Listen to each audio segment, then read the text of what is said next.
Thank you for joining me on another episode of She Leads Now, a podcast for women entrepreneurs and professionals who want to expand your innate leadership ability and influence, cultivate a culture of belonging and collaboration, develop others to perform at their greatest potential, and of course, live a life that is fulfilling, abundant, and impactful. I'm your host, Sabine Gideon. After nearly 14 years of climbing the corporate ladder as an HR professional and a leader, I became a corporate dropout and have spent the past several years helping organizations and leaders align their business goals with their talent strategies, strengthen their leadership bench, and create environments that employees actually want to be a part of. Tune in every Wednesday for insight, practical tools and strategies, as well as inspiring stories from other women leaders who have climbed the ropes and are now making a huge impact within their spheres of influence. Looking forward to chatting with you soon.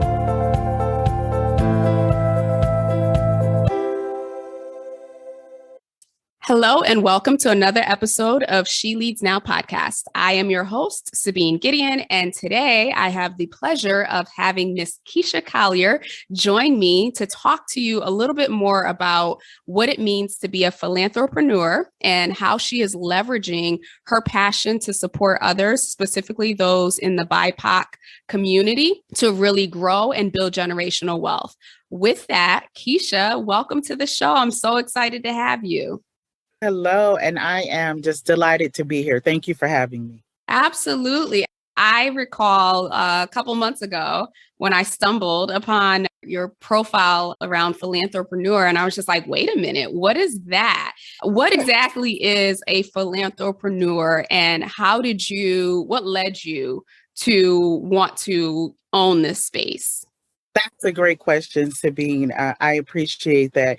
As a philanthropreneur, it's important to me that my work benefits the broader community. So Teach Me to Fish services, they increase the philanthropic impact of nonprofits and small businesses by leveraging my resources of those in my network, educational resources, financial resources, all of those resources that allow them to achieve social change that's both scalable and sustainable. And that is the ticket, ensuring that we develop solutions, innovative solutions that are scalable and sustainable. Yeah. What about that philanthropreneur really spoke to you or speaks to you in which you decided to brand yourself as such? That is a great question.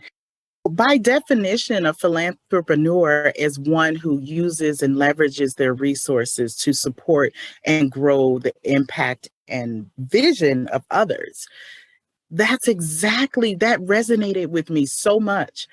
Oftentimes, I found myself volunteering or innately helping another visionary get to their mission of starting that enterprise that they're so excited about. And I said to myself, if I can help smaller organizations build scale and increase their sustainability, how can I do this on a larger scale? How can I leverage my resources and experience to elevate that vision of others?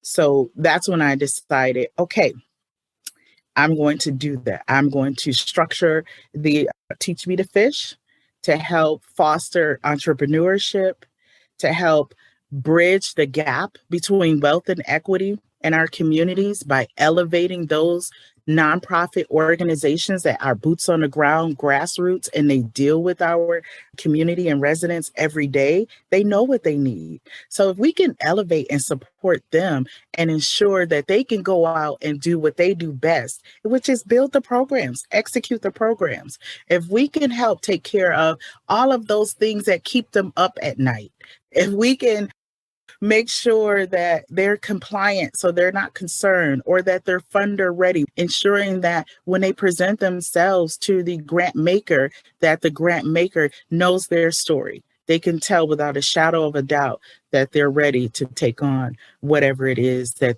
they're impressing upon the grant maker. Your passion for being in the space certainly comes through. And I didn't go into detail about your background, but I know that you have been on both sides and all sides of the game, right? So you've worked for nonprofits in high level roles. You've worked in for-profit organizations. You've started your own businesses. You have a nonprofit and a for-profit currently. In terms of those who are looking to align their passion with the work that they actually do, what have you seen or what have you experienced that you've been able to apply as you've repeatedly created opportunities for yourself and for others? Collaboration is king. Partnerships, seeking others, really understanding and not putting yourself on an island. One of the sayings I hate the most, I get it, but I hate it the most, is that it's lonely at the top. It shouldn't be. It shouldn't be lonely at the top, because you should have folks supporting you and lifting you up, those same people that maybe you have lifted up in that same space. So really recognizing, no matter if you're in for-profit, nonprofit sector, whatever sector your business is in, that collaboration is key. What do I mean by collaboration? With stakeholders? If you're in a nonprofit, folks that can move your initiatives forward, partner with your policymakers, your city mayors, your grant makers in the foundations that you're seeking to get a grant from, collaborating with other nonprofits in your community who are doing the same thing.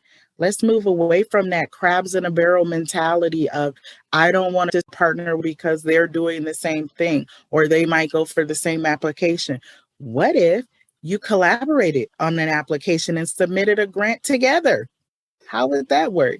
So really ensuring that we understand that we are better together.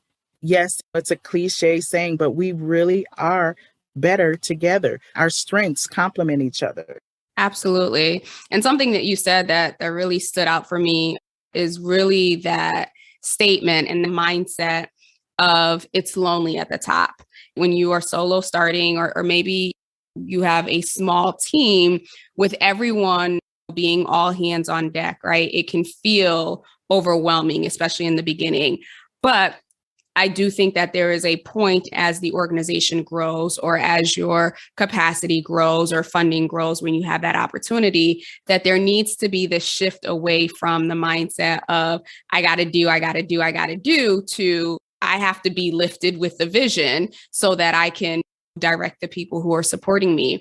So based on what Teach Me How to Fish does and services that you provide there, what are some of the ways or advisory that you provide to executive directors or leaders within businesses on how to actually branch out and collaborate and get the support that they need? Absolutely. Great question. I'll start by saying that there is always a space and a time to be disciplined and go into your own. You definitely, especially when you're building something magnificent, you're going to need that time to be by yourself and focus. But more times than not, what I recommend is being a part of a like-minded coalitions that align with your vision or purpose, or whatever it is you're trying to accomplish with your enterprise. So, for instance, let's say you are a nonprofit organization that does food distribution. Then I would be a part of a food distribution collaborative where maybe they have monthly, quarterly meetings, and they discuss how to distribute food in that region, or the resources coming. A lot of times you'll find funding opportunities, and you'll meet with like-minded people who may be encountering similar challenges as yourself and already have solutions for them. So you don't have to reinvent the wheel. You can just implement it and put your special touch on it. Yeah, I love that. The power of being able to connect with others and communicating what it is that you're looking to do and finding ways to support each other is critical and key. So now switching gears a little bit, and we talked about this in the past around the time and space that we're in right now and the opportunities around funding that are available to organizations, whether you're just starting out or whether you're a little bit more established. I'd really like to dig in because I do think that most organizations in the beginning specifically, or I guess in any phase, they're so focused on how do I create products or services that generate revenue? But then there's this entire ecosystem, if you will, of opportunity of funding that can help ease some of that burden and allow them to scale and grow and increase their capacity. So talk to us about what you're seeing in the marketplace, what you have seen, and how you've been supporting your current roster of clients in gaining access to the financial resources that they need to continue on building the impact that they're looking to make. Awesome. And you kind of touched on this earlier when you asked about the opportunities that I've seen. And that has been, no matter again, the sector, nonprofit, for-profit, visionary, they want access to funding. That's the first question they ask is, can you give me funding? How can I get more funding? And it's absolutely there.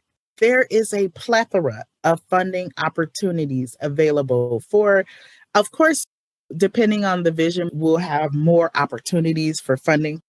For example, food insecurity, health insecurity, those type of issues and solutions to those issues will have more opportunities as opposed to someone who may just be creating a medical device. Where I like to start is I always ask my visionaries and my founders this, the nonprofit in particular, I'm speaking now. You say you're ready for the funding, but are you funder ready?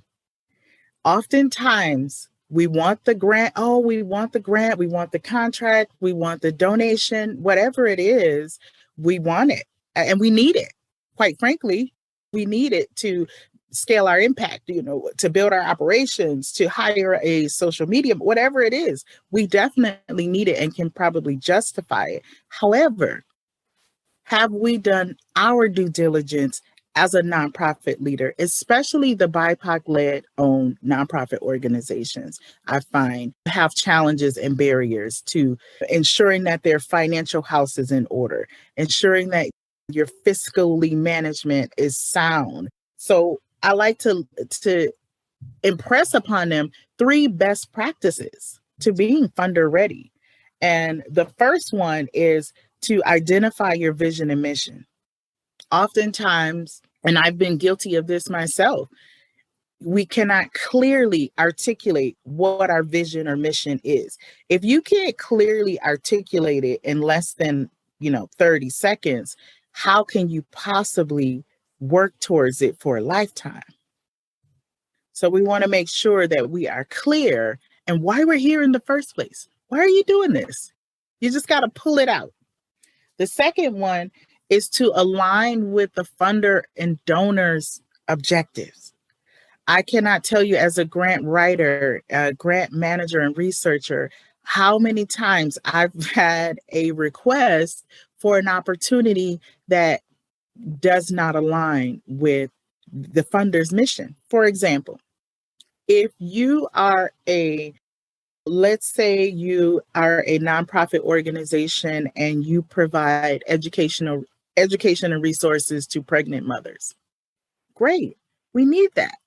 There's a space for that. But you're applying for a grant for new science technology in the NFT space. It's a lot of money. They're giving away $1 million. I'm sure they'll find, let me figure out how I can fit into this opportunity. Whenever you have to say to yourself, let me see how this can fit, that is a red flag. What you want to do is understand your vision first so you know where you're going. Research funders and foundations because they're out there, I promise, between the US government, local foundations, national foundations, corporations like banks and Amazon and AT&T and all of those corporate enterprises. They want to give back. So look for those organizations who align with what you're already doing. For example, if I had a nonprofit and our mission and our activities included food distribution, I would seek out a grant with the USDA government. Why do I say that? Yes, US government and federal contracting can be volatile and it responds to the market. It can. We see that with COVID. It just worked in our favor this time because the response to the market was to push more money out for health equity, vaccination, economic, development, all of those things. We saw that. However, it also is sustainable. Usually once you get in with the government contract, as long as you're delivering, as long as your objectives and deliverables and your reporting and you're doing everything in accordance with your contract, you're pretty much going to be anniversaried in. And the third one is to execute with excellence in every category.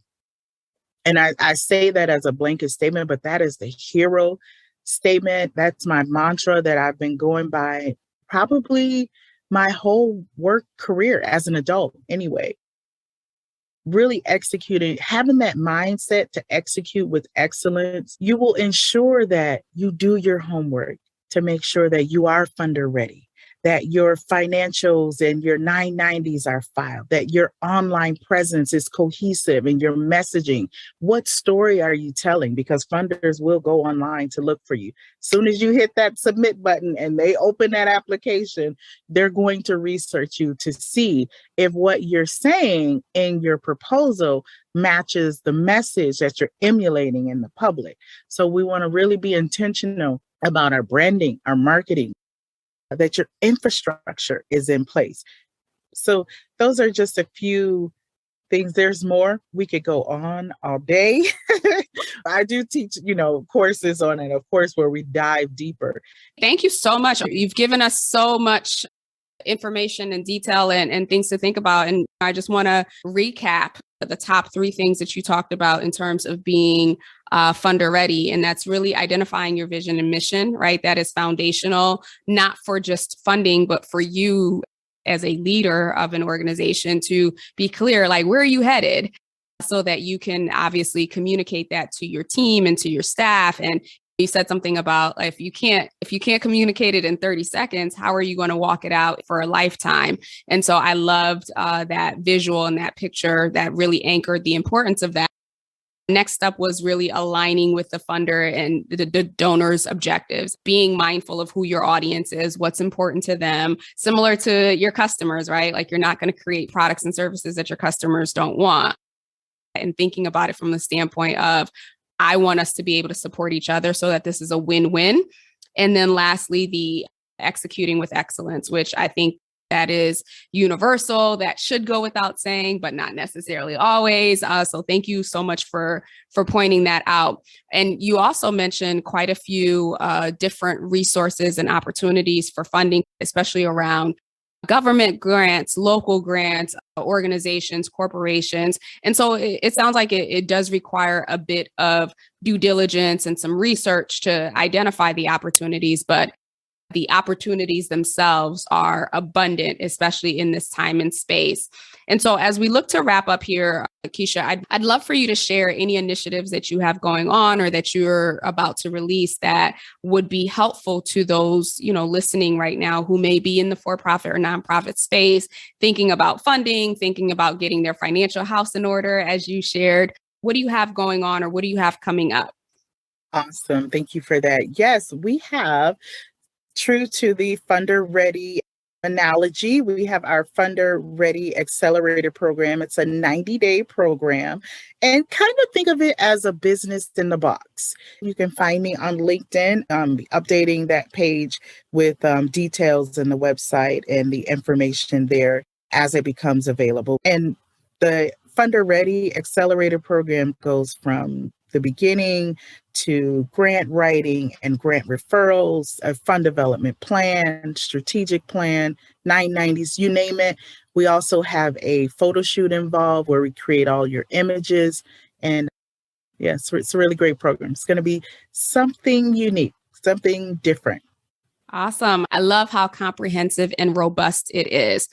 My understanding is that it's an open enrollment, right? So individuals can enroll at any time. So depending on when you're listening, definitely go onto the website. I will be sharing those details in the show notes below so that you can check that out, along with Kisha's LinkedIn profile. My last question to you, Kisha, is what book or books are you currently reading or have read in the past that you feel have been pivotal to helping you succeed as a philanthropreneur? So one of my favorite books that I'm reading right now, and I it's kind of like a resource, so I go back and forth to it, is Forces for Good. That is one of my favorite books, and it's with Leslie Crutchfield and Heather Grant, I think. It's a great read. It's catered towards nonprofit leaders, but it's great for any visionary, anyone who wants to start something, a social enterprise, or it doesn't even have to be an enterprise. But if you have a burning desire inside of you and you need a vehicle or a catalyst to help support you, this is a great book. Great read. It's Forces for Good. Awesome. We will definitely include the link to that book in the show notes as well. Kisha, thank you so much for coming on, for sharing your expertise, and most importantly, sharing your passion for the work that you do and really supporting others who have the vision, who want to make the impact, providing them the resources, the training, the development that they need to be able to do that. And certainly the fact that you are focused in on the BIPOC community, I think that is another impactful place to be, and just have no doubt that you will continue to make a huge impact through providing your own resources and expertise to others. So thank you for sharing with us. With that, we will be back next week with another episode of the She Leads Now podcast. Again, all of Kisha's information, along with her website and the link to her LinkedIn, will be in the show notes. Be sure to connect with her to learn more about the Teach Me to Fish Accelerator. Thank you and have a great rest of the week. Thank you for tuning in to another episode of She Leads Now. If you found today's episode helpful or got a piece of insight that you plan to implement in your business or organization, I would love to hear from you. Connect with me on LinkedIn at Sabine Gideon, that's my handle, and send me a private message. Or feel free to go ahead and leave a review on either Apple or Spotify. I also invite you to share this episode with anyone in your network who you think might benefit from this content. Lastly, be sure to check the show notes and the description below for links to resources, including relevant downloads, articles, and any upcoming training. Until we chat again, have a blessed and powerful week.